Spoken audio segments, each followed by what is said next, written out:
மகா மேன்மையும் அருமையான வாக்குத்தத்தங்கள் என்பது.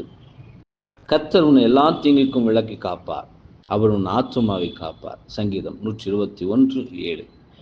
நாம் எந்த அளவிற்கு கர்த்தரோடு நெருங்கி ஜீவிக்கிறோமோ மற்றும் நம்முடைய விசுவாசம் எவ்வளவு அதிகமாய் இருக்கிறதோ அவ்வளவு அதிகமாய் நம்மில் தெய்வீக வழிநடத்துதலை உணரவும் நம்மை பலப்படுத்துவதற்கு தாங்குவதற்கும் என அவர் அளித்துள்ளவைகளை அதிகமாய் பயன்படுத்த முடியும். நாம் ஆபத்து நேரத்தில் அவரை அழைக்கலாம், ஜெபத்தில் அவரிடத்தில் செல்லலாம்.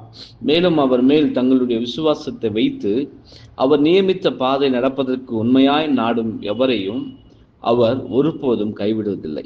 இது உண்மையாய் இருப்பதினால் பூரண விசுவாசத்திலும் நம்பிக்கையிலும் யாத்திரையை நாம் தொடரலாம். நம்முடைய அனைத்தையும் கர்த்தருக்கென்று அர்ப்பணித்துள்ளதால் நாம் அவருடைய வழி நடத்துதலுக்கு நாட வேண்டும். காரணம், நம்முடைய ஜீவியத்தின் சகல விஷயங்களிலும் அவர் நம்மோடு கூட இருக்கின்றார் என்பதே. ஆமென்.